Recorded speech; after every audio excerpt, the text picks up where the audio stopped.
Taklaya geldik usta. Adamlar savcı Derya'yı öldürmek istiyormuş meğer. Ben düğüne gidiyorum. Şimdi polisi arayıp düğünde savcıyı öldüreceklerine dair isimsiz bir ihbarda bulunacağım. Adamı da çöpe attım, haberin olsun. Ben düğüne gidiyorum.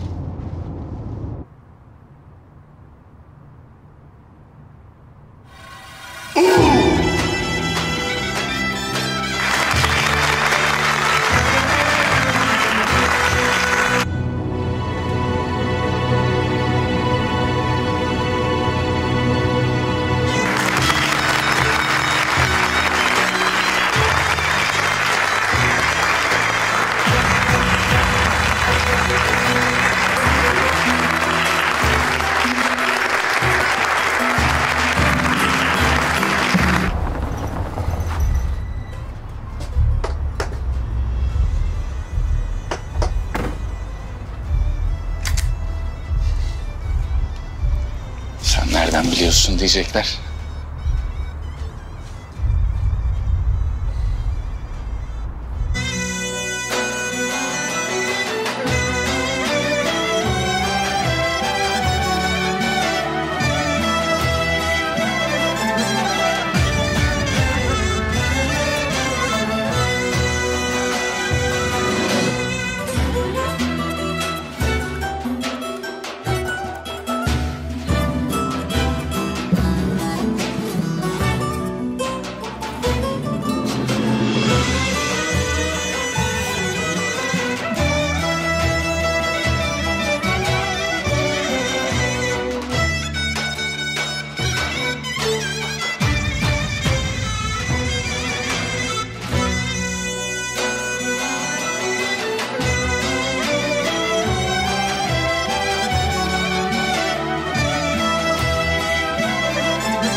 Geç yanına, geç canım yanına geç.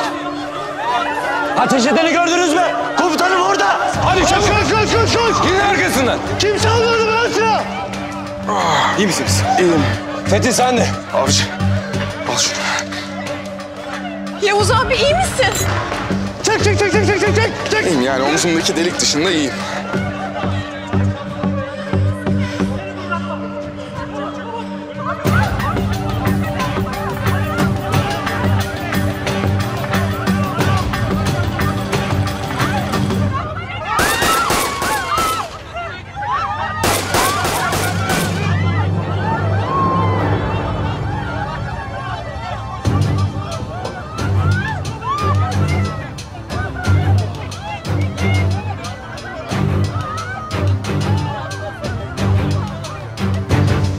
Şöyle, sen karınla ilgilen hadi. Korkmuştur. Geçti. Kimseye bir şey olmadı. Tamam mı? Geçti. İyiyim. Geçti. Tamam. Geçti. Neredesin?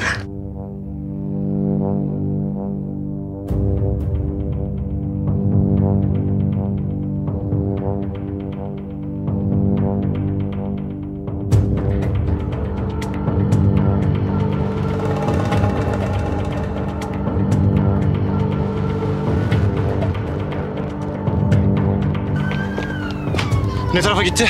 Görmedim ama şu tarafa gitti galiba. Dağılalım hadi çabuk.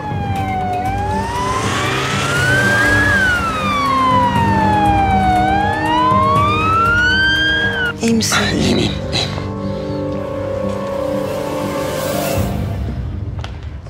Yavuz, saldırı olacağını biliyor muydun? Hayır. Saldırganı mı gördün? Şu an kan kaybetmekle meşgulüm savcı hanım. Sonra devam edin sorgunuza, olur mu?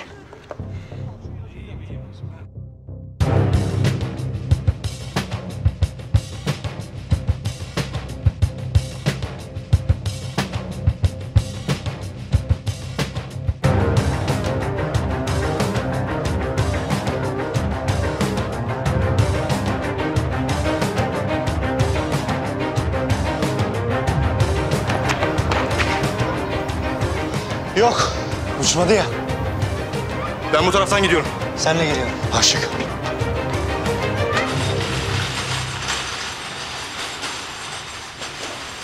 Böyle. Burada. Sağ omzundan girdi kurşun. Çıkış var mı? İçeride mi? İçeride. Hemen sedye alalım. Tamam. Dikkat. Hastaneye bilgiyi veririz. İlerleyelim. Hadi. Ben de gidiyorum. İyi misiniz? İyiyim.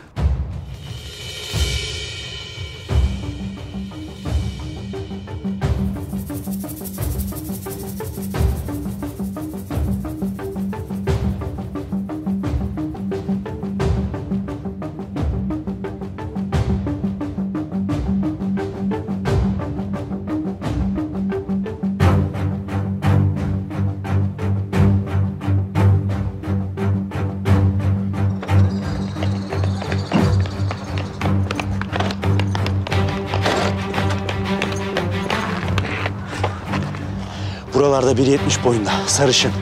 Garson kıyafeti giymiş bir kız gördün mü? Yok kardeş görmedim. Hayırdır inşallah. Keşke hayır olsa. Siz gördünüz mü? Ben taksiyi beklerken aşağıya doğru bir kadın gitti. Tarifinize uygun mu bilmiyorum. Tam olarak görmedim. Bu tarafa mı? Evet, bu tarafa gitti. Eyvallah. Aşık yürü.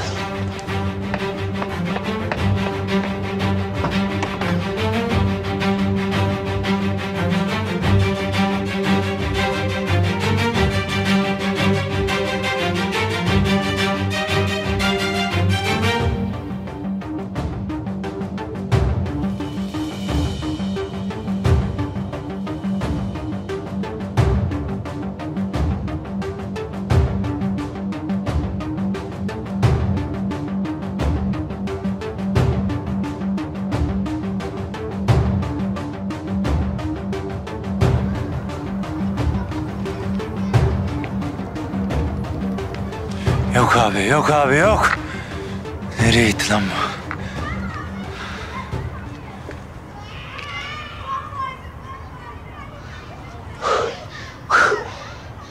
bu? Ya komutanım, daha fazla gitmeye gerek yok. Kaçmışsa çoktan kaçmıştır.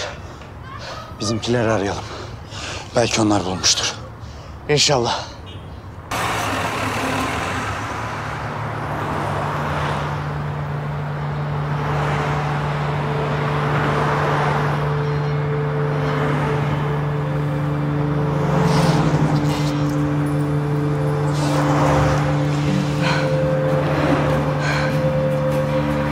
Yeterince uzaklaştık mı?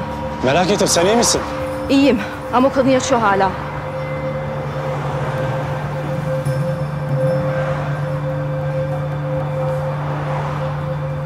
Alo Dragan, Bitti mi? kadın yaşıyor. O Yavuz denen herif son anda kurşunun önüne atladı. Onu vurdum. Öldü mü? Bilmiyorum, kaçtım hemen. Ama bu gece bitireceğim bu işi. Evini biliyorum savcının. Sakın. Ortalık karışmıştır şimdi. Savcının etrafında bir sürü insan vardır. Siz bir yerde bekleyin, ben aldıracağım sizi. Dragan, başarabilirim. Biliyorum. Ama savcının ölüsünden daha çok seviyorum seni. Anladın mı? Ne diyorsam onu yap. Tamam, nasıl istersen. Allah'ın belası Yavuz Karasu. Nereden çıktın?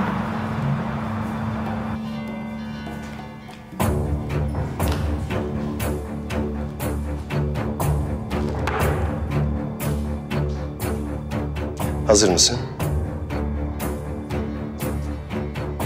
Çocuklarıma dokunma da. Ne istersen yap. Merak etme. Karının cesedini de vereceğim sana. Önce şu işi bir bitirelim de.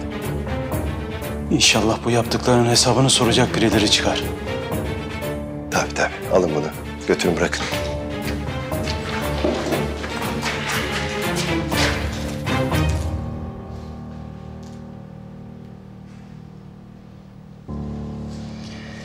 Ağlama annem. Korkma artık. Geçti.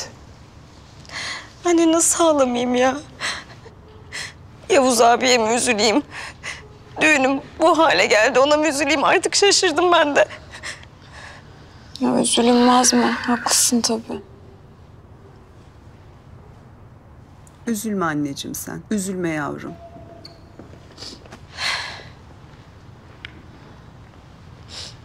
İzninizle. Boncuğum baksana bana.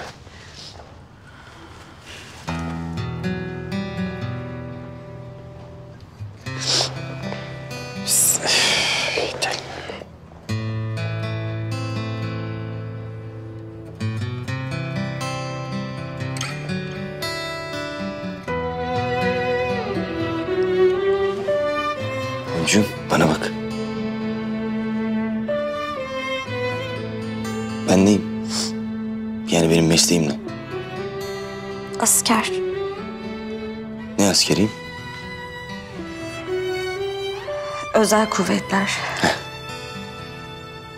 Şimdi bir de olaya iyi tarafından bakalım. Bütün düğünler aynı değil mi?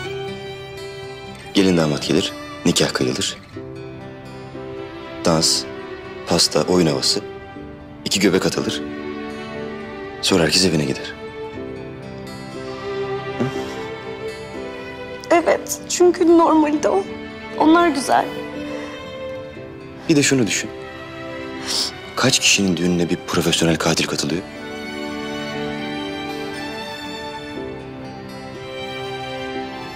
Boncuğum, Yavuz komutan iyi. Ne güzel aksiyon yaşadık işte. Unutulmaz bir düğün. Allah'tan daha ne isteniyse. Ya sen şokta falan değilsin değil mi? Bak yoksa benimle dalga mı geçiyorsun? Gayet iyiyim Boncuğum. Sadece olaylara iyi tarafından bakıyorum. Hem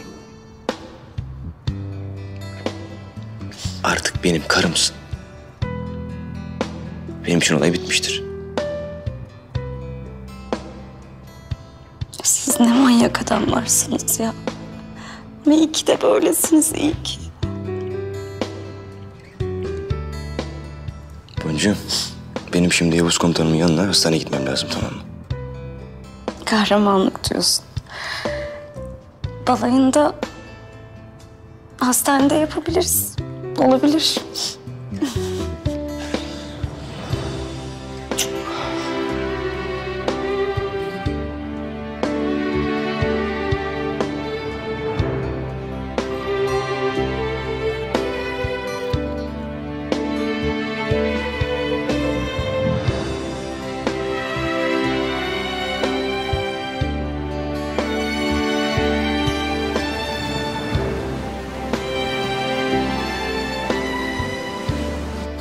Tamam. Takipte olalım. Gelişmeleri paylaşırsınız. Bunu yapan kadını karış karış arıyorlar, merak etme. Çok sıkı bir takip başlatmışlar. MOBESE kayıtlarını da inceliyorlar. İlk saldırıda da hedef bendim. Ben nasıl anlamadım bunu ya? Nasıl anlamadım yani? Kahretsin. Kendini suçlama. Bu son olaylardan sonra hepimiz bu saldırının Yavuz'a yapıldığını sanırdık. Benim yüzümden bu halde ama. Yavuz güçlüdür. Ona bir şey olmaz. Atlatır. Erdem albayım. Yavuz vuruldu. Görmediniz mi halini? İlk defa olmuyor. Daha önce de vurulduk. Kalbimizden vurulduk. Göğsümüzden vurulduk. Neler duyduk, neler yaşadık. Beynimizden vurulduk. Sen şimdi sakin ol. Bizim işimiz hayatta kalmak. Ona bir şey olursa bu suçluluk duygusuyla yaşayamam ben. Suçlu olan sen değilsin. O Dragan denen terörist. Senin düşünmen gereken şimdi güvenliğin. Az önce konuştuk zaten. Daha sıkı bir güvenlik prosedürü uygulayacaklar. Korumaların sayısını artıracaklar. İyi, güzel. Bu savaşta böyle şeyler olacak. Olacaksa da bana olsun Erdem albayım. Benim yüzümden kimseye bir şey olmasın. Bana olsun. Olaya bak ya. Adama o kadar gel gel diye ısrar ettik. Gelip merminin önüne attı kendini. Gelmeseydi savcı hanım öldürülecekti. Geldi, kendisi vuruldu. Sevineyim mi, üzüleyim mi bilemedim. Yani Yavuz'un yerinde hangimiz olsak aynısını yapardık. İnşallah kötü bir şey olmaz.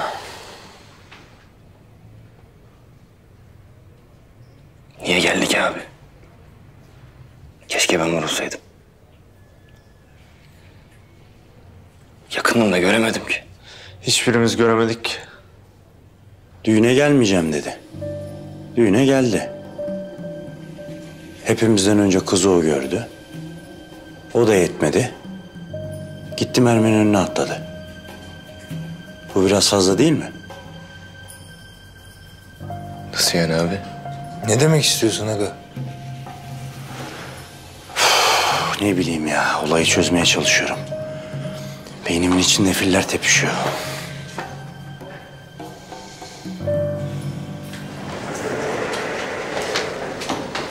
Durumu nasıl? Korkulacak bir şey yok. Durumu iyi. Kurşun kemiğe zarar vermemiş. Çıkardık, temizledik, kapattık. Kalıcı bir hasar da oluşturmayacak zaten. İyi, çok şükür. Şükürler olsun. Vay be. Dövme yaptırdı diyorsun yani. Yakışır komutanıma. Komutanım evdekiler arıyor. Merak içindeler. Tamam, sen konuş. Ne zaman görebiliriz? Şimdi odasına çıkarttırıyorum. Biraz dinlensin. Kendine geldiğinde görebilirsiniz. Mahsur yok. Tamam, sağ ol. Alo Feyzullah, ne oldu? Haber vermedin. İyi mi Yavuz abi? İyi boncuğum iyi. Yeni çıktı ameliyattan. Korkulacak bir şey yok dedi doktor. Oh be, çok şükür. İyiymiş ya, çıkmış ameliyattan şimdi. Allah'ım çok şükür, çok şükür. Allah'ım çocuğun başına gelmedik kalmadı yarabbim. Ne yapalım biz peki, gelelim mi? Yok boncuğum gelmeyin. Zaten daha kendine gelmedi. Gelsin ben haber veririm size. Tamam, sen nasıl istersen. Sen nasılsın? İyi misin? Ya beni boş ver şimdi, Yavuz abi iyi olsun da. Aşksın sen. Dikkat et kendine.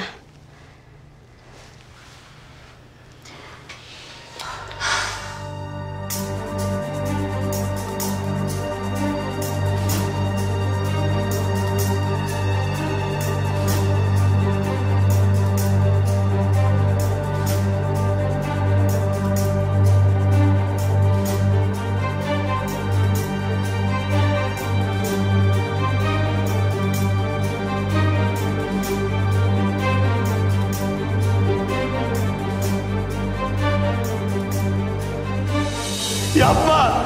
Yapma! Yapma! Yalvarırım yapma! Hayır!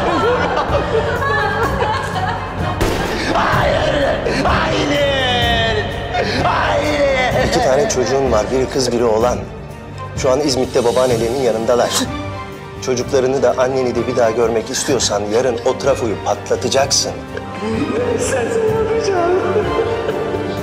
Yeter git.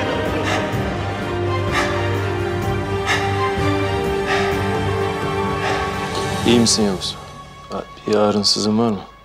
Var da idare ederim komutanım. 1-2 güne bir şey kalmaz. Komutanım çeyreği size taktılar valla. Yavuz sen o kadını nasıl gördün? Gözüme ilişti. Seslendim ama duymadınız. Çok ses vardı ondan herhalde. Komutanım sivil yaramıyor size. Madem kurşun yiyeceksin gel üniformayı giy. Öyle ye. Yeneceksek gelin birlikte yiyelim komutanım. Açmayın oğlum şu konuyu yine. Neyse beyler. Daha fazla rahatsızlık vermeyelim.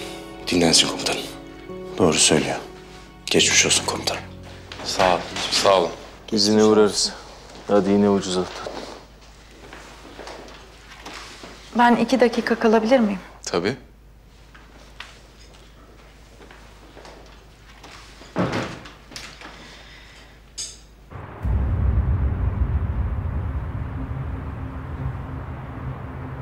İçeride hiçbir hareket yok.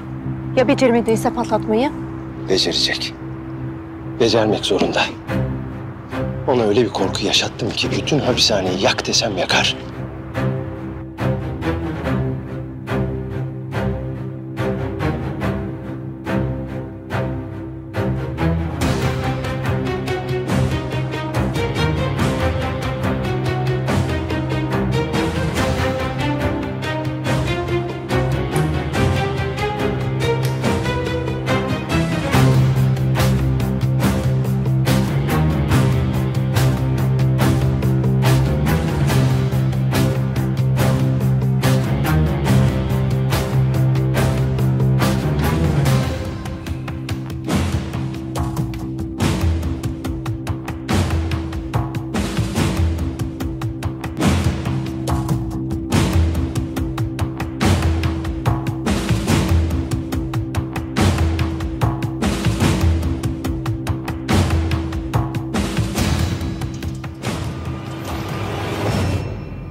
Yavuz, Teşekkür etmene hiç gerek yok.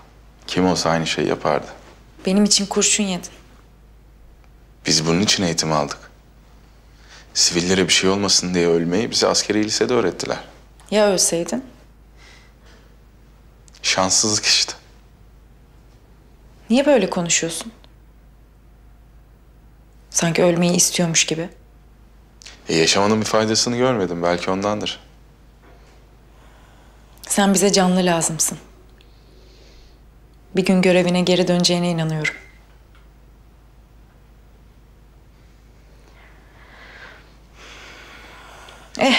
Artık sana borçlandım. Hayatımı kurtardın sonuçta. Borcun falan yok. Şaka yaptım zaten. Kendime geleyim gülerim. Öyle olsun. O zaman ben seni rahatsız etmeyeyim. İstirahat et. Tekrar geçmiş olsun. Sağ ol.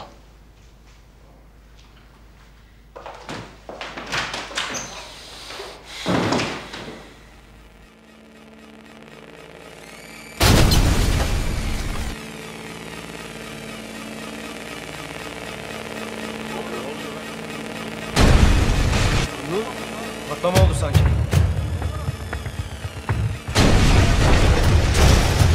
Kapılar açıldı. Fren çalıyor. Aç şunu.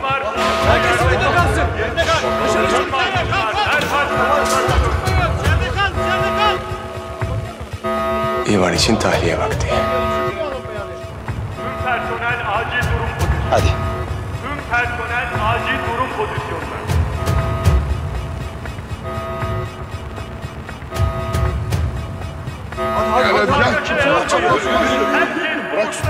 Bütün sistem çöktü. Koğuş kapılarının kontrolünü kaybettik. Kesintisiz güç kaynağı da çalışmıyor. Yangın uyarısı veriyor. Hemen itfaiyeye haber verin. Destek için çevredeki güvenlik birimlerine acil durum bilgisi geçin.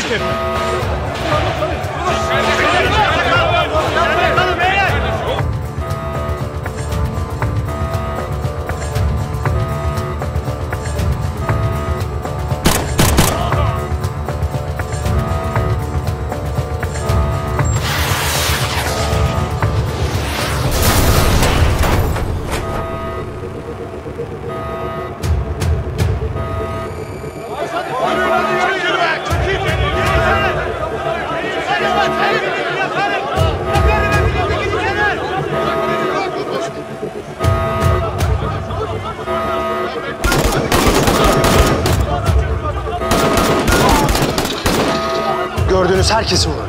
Herkesi. Nadia. Arkandayım.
Tatil bitti İvan.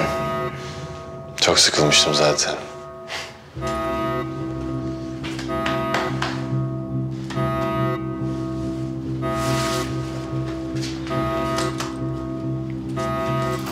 Hadi.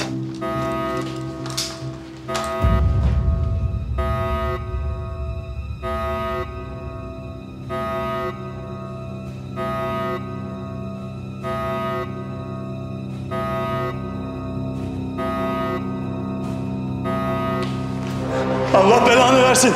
Ne yaptın sen? Öldürdün herkesi, öldürdün. Allah'ım ne yaptım ben? Ne yaptın? Çocuklarının hayatını kurtardın. Böyle anlaşmadık mı? Sen bana kapıyı açacaktın, ben de buradaki herkesi öldürecektim. Aynen böyle.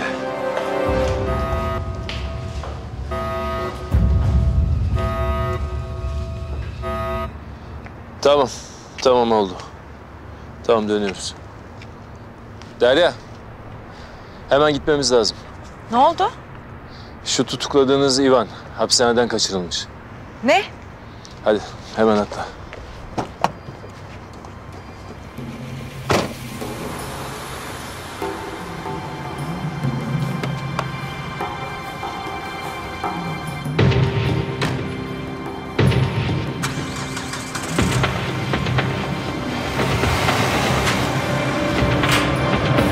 Gel kardeşim gel.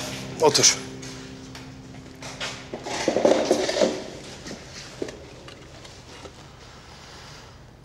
Nasılsın? Biraz hırpaladılar ama iyiyim. Aslında seni hemen yurt dışına çıkarmam lazımdı ama bana burada lazımsın. Ne istersen.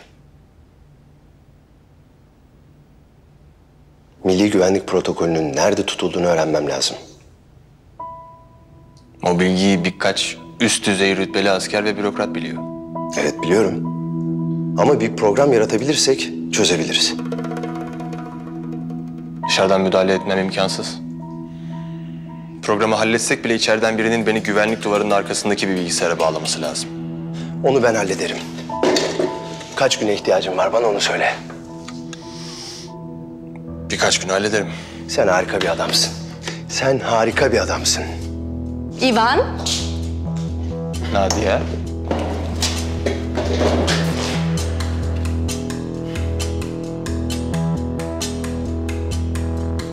Aramıza döndüğün için çok mutluyum.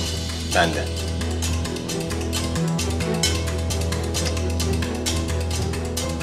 Ben içerideyim.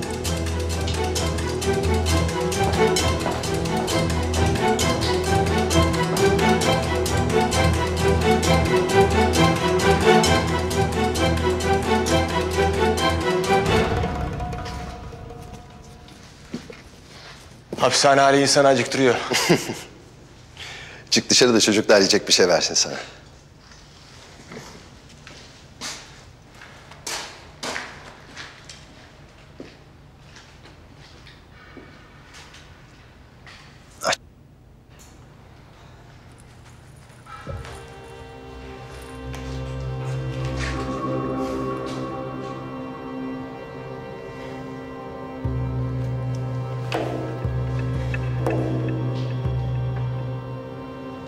Benim Dragan. Oo, uzun zaman oldu Dragan. Hat güvenli mi? Elbette. Hala kurye işinde misin? Bildiğim tek iş o, biliyorsun. Güzel. Birkaç gün içinde İstanbul'da adı Ivan olan adamım sana bir paket getirecek. İçinde ihtiyacım olan bir şey var. Türk ordusunun bilgisayarına sızmamız lazım. Halledebilir misin? Çok zor iş. Bu zamana kadar kimse başaramadı. Ama yine de her kilidin bir anahtarı vardır. Bu da güzel. Yer ve zaman söylemek için tekrar arayacağım. Tamam.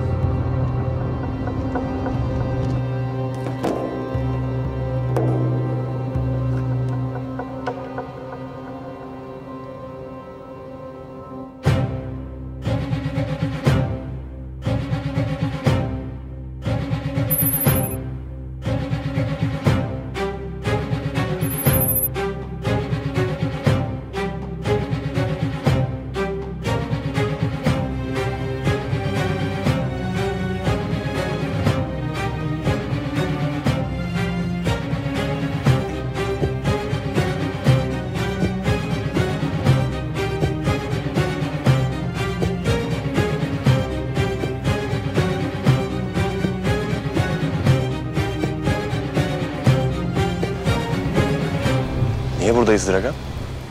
Gör diye. Yıllar sonra Bosna'da buldukları toplu mezarlardan Türkiye'de de bulacaklar. Bu katliamı kim yaptı diye sorduklarında akıllarına tek bir isim gelecek. Kasap Dragan Ratkoviç. O zaman bu program bayağı işine yarayacak. Bitirdin mi? Söz verdiğim gibi. Sistemlerine sızacak program bu. Bitirdim. Tamamdır. Bunu kuryeye ver. O ne yapacağını biliyor. Tamam. İvan. En iyi, en sevdiğim adamlarımdan birisin. Bunu biliyorsun değil mi? Biliyorum. Kardeşimsin. Kardeşimsin.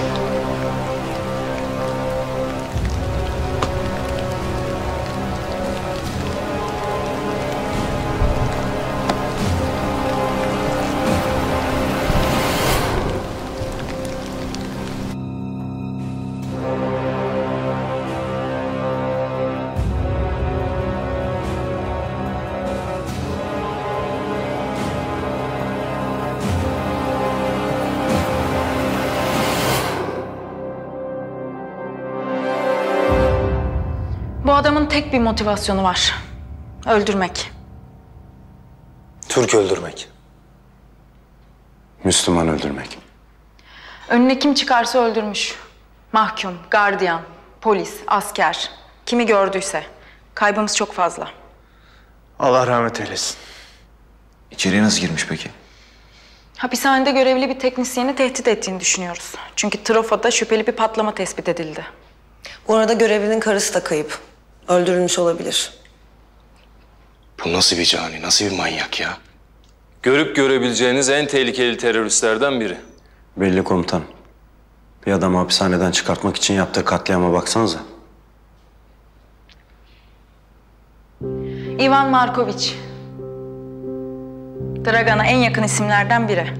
Sorgusunu bizzat ben yapmıştım. Hakkında neler biliyoruz?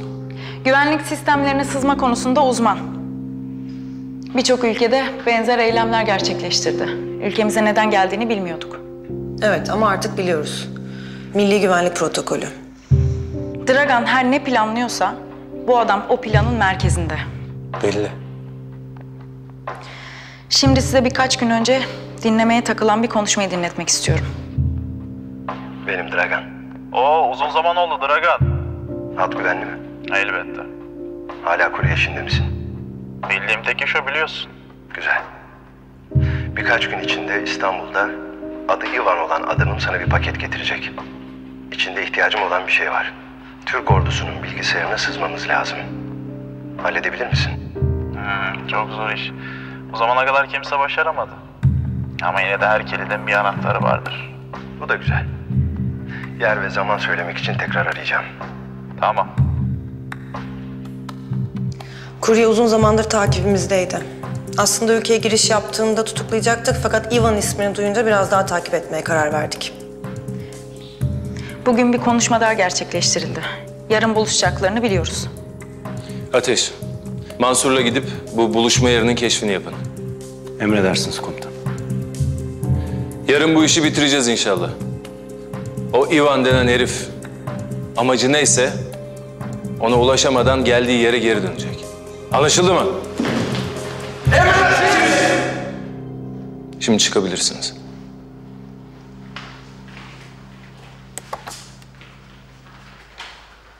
Eylem.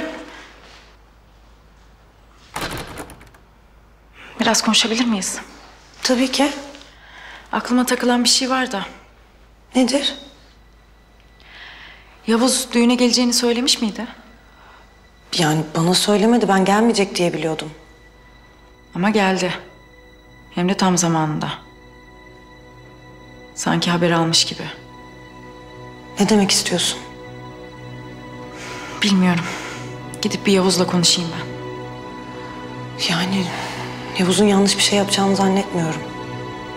Umarım yapmaz.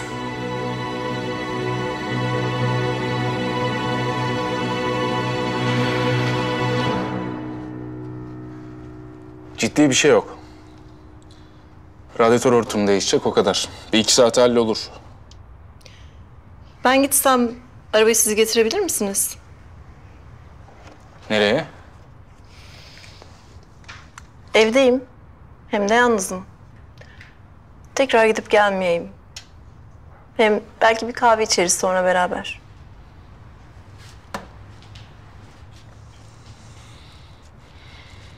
Anladım.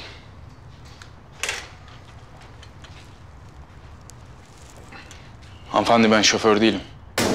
Tamirciyim. Arabanı ya şimdi al ya da hallolunca al. Tamam, gelir alırız.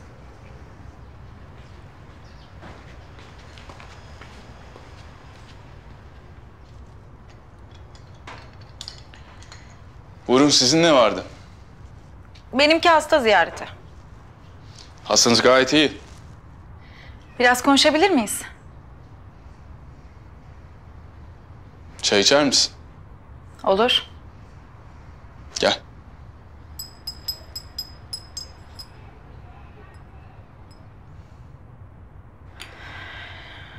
Kusura bakmazsan sormam gerekiyor tabii. Sen düğüne tesadüfen mi geldin? Arabayla geldim. Biraz ciddi olur musun lütfen?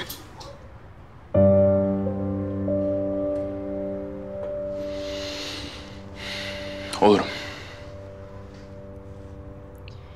Düğüne gidiyorsun. Üstelik silahla. Bir gün önce silahlı saldırıya uğramış bir adamdan bahsediyoruz. Haklısın. Ne takacaktın gelinle damada? Yarım altın. Üzerinden çıkmamış ama. Sordum. Düşünmüşsündür herhalde. Anladım. Dün gece polise isimsiz bir ihbar yapılmış. Düğünde bana saldırı olacağına dair. Birileri biliyormuş yani. Beni kurtarmak isteyen birileri. Telefonu tespit etmişsinizdir herhalde. Ettik. İhbar İstanbul'dan yapılmış. Ama telefon Gaziantep'te birinin adına kayıtlı. Gaziantep'liler çok vatansever olur. Hiç şaşırmadım savcı hanım. Derya diyebilirsin bana.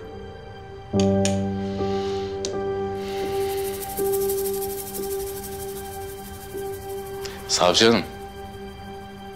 Siz beni buraya sorgulamaya mı geldiniz? Yok. Ben sadece benim için hayatını tehlikeye atan bir adama teşekkür etmeye geldim. Sizin için hayatını tehlikeye atmış adamın o kadar çok işi var ki.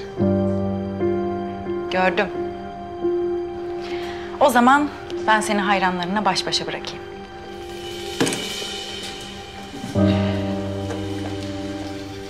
Tekrar teşekkürler. Güle güle savcı hanım.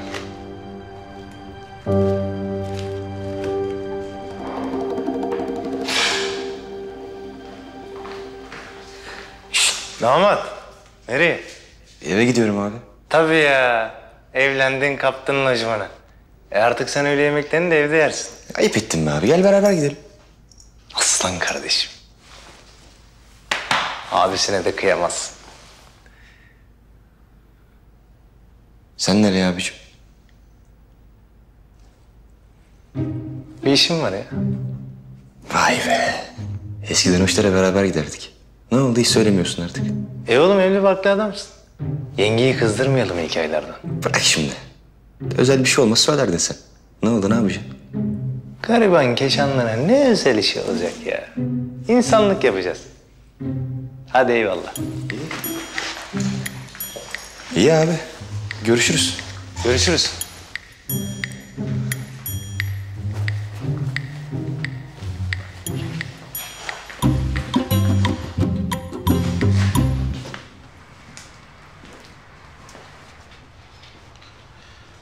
Az benimle gel. İşimiz var.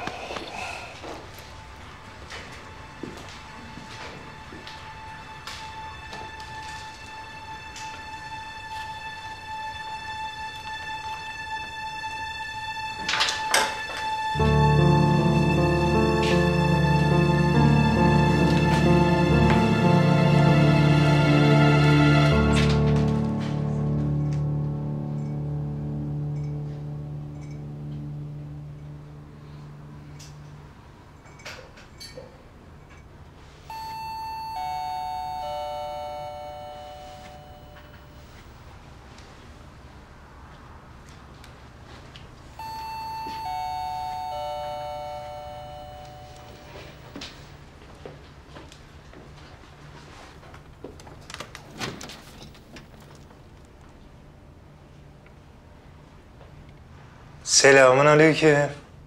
Yok artık. Yine mi sen?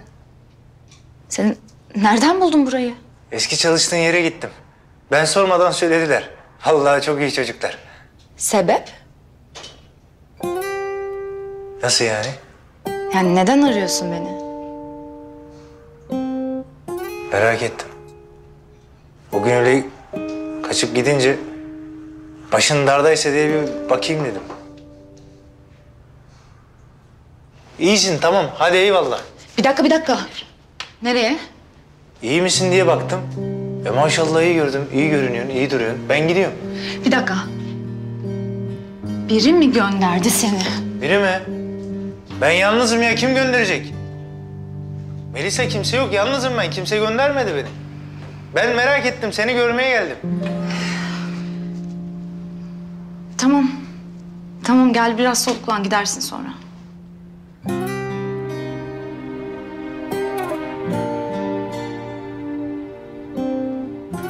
Yok ya. Cık. Yalnız yaşayan bir kadının evinde ne işimiz var? Konu komşu görür, laf söz olur. Allah muhafaza bir şey derler. Ben göreceğimi gördüm. Gidiyorum. Dur tamam hadi uzatma. Gel işte hadi. Ayakkabılarımı çıkarayım. Olur.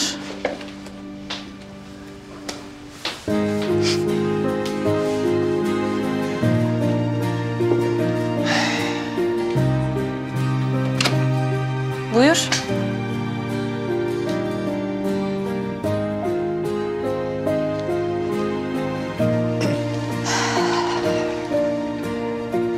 Vay be.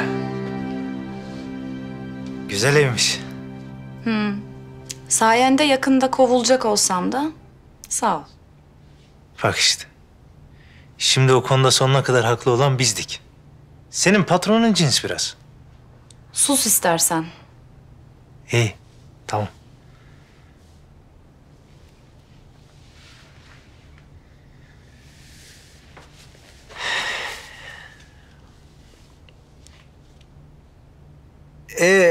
Annem baban nasıl? Baban ne iş yapıyor? Neden merak ettin ailemi? Canım laf olsun diye ben şey yaptım ama. Bir dakika ya. Seni de babam yolladı değil mi? Baban mı? Evet. Hani ben ne kadar salağım ya. Ben de tesadüf zannediyorum. Sen de babamın adamısın değil mi? Ne adamı ya Melisa? Allah'a şükür biz kimsenin adamı olmadık. Ha, görev adamıyız o başka. Çabuk çık evimden. Dur bir yahu. Çık evimden dedim sana yoksa... Yoksa ne? Yoksa öldürürüm seni. Melisa, bak bunun şakası olmaz. Defol dedim! Defol dedim! Melisa bir dinle beni. Ben sana yardım etmek için geldim. Ya bırak senden yardım isteyen mi oldu be? İnsanlık yapalım dedik. Ne var bunda ya? Belli ki başın belada. Birilerinden kaçıyorsun. Ben de bir geleyim dedim. Ya bırak senin numara yaptığın belli. Senin kim olduğunu biliyorum ben. Çık git evimden dedim. Allah Allah. Bir dinler misin Melisa? Defol. Dur bir saniye. Sakin ol. Bırak beni. Bırak beni. Yalvarırım beni geri götürme lütfen. Bak ben hasta değilim. Gerçekten yalan söylüyorlar. Ben hasta değilim beni. Tamam, Bırak. tamam. Bırak beni. Bırak. Tamam seni bir yere götürdüğüm yok. Sakin ol. Sakin ol. Bırak beni. Melisa. Melisa. İyi misin? İlaç. İlaçları nerede? Nerede? İlaç. Orada. Mutfakta.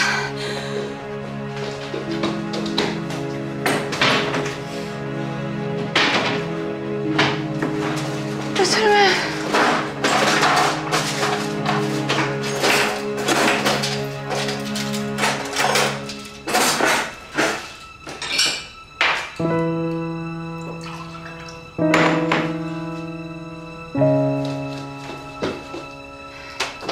Bunlar mı? Hangisi?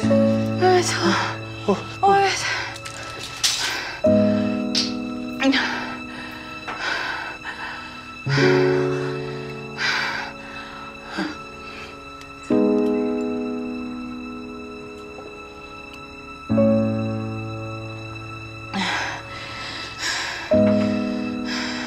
İyi misin biraz da? Şuraya götüreyim o zaman biraz dinlenirsin ha?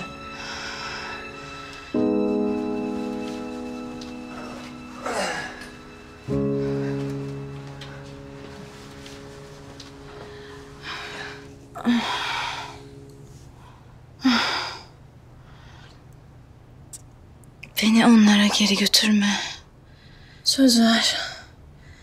Lütfen geri götürme beni onlara. Tamam. Söz. Seni hiçbir yere götürmeyeceğim. Mücahit sözü.